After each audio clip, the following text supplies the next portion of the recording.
สบายดีไหมทุกคนสำหรับวิดีโอนี้จะมาสอนวิธีการแกะเครื่องโทรศัพท์ Winphone หรือว่าโทรศัพท์ทั้งโต๊ะเนาะสำหรับรุ่นนี้จะเป็นของลาวโทรคมแต่ว่าจะเป็นรุ่นเก่าแล้วนะอันนี้ก็ออกแล้วเนาะก่อนอื่นก็ให้เราปิดเครื่องก่อน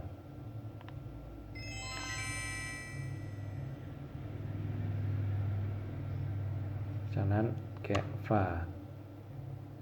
ตัวทางล่างที่ว่าแบตตัวนี้นะออกจากนั้นก็ให้เอาแบตออกรุ่นนี้จะเป็นเห็นป่ะเนี่ย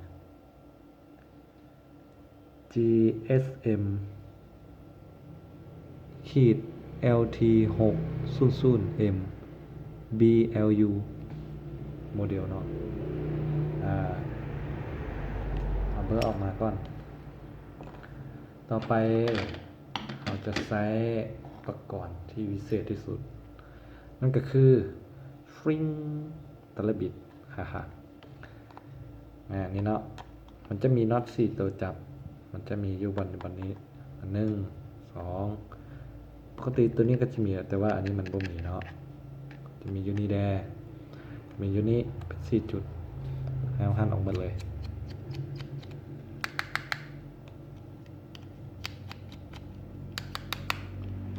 ง่ายๆเนาะให้ตามเลยก็ได้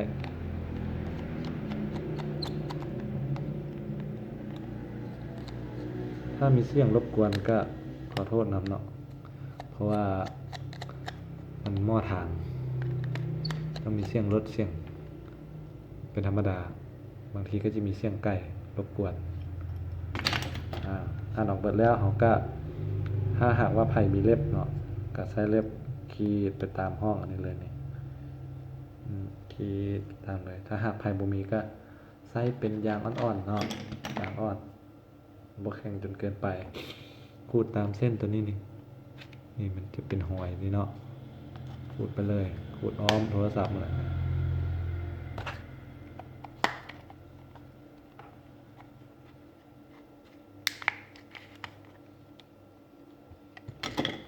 นี่ออกมาแบบนี้แล้วเนาะให้เราค่อยๆ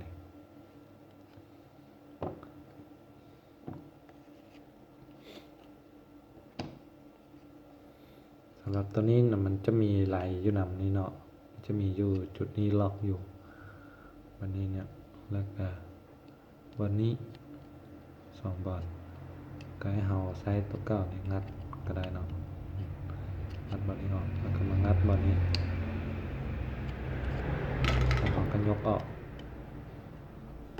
นี้เนาะ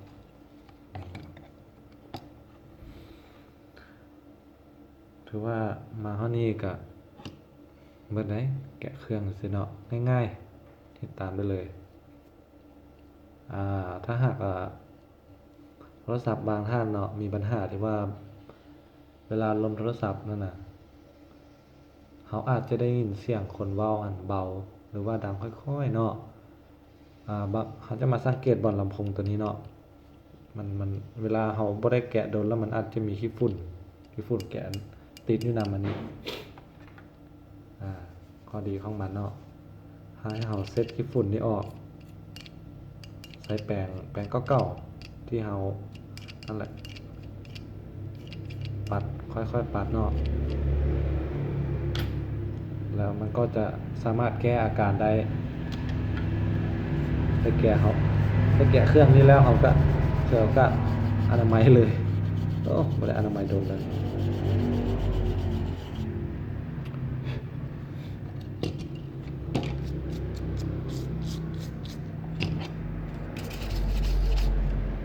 ไปเลย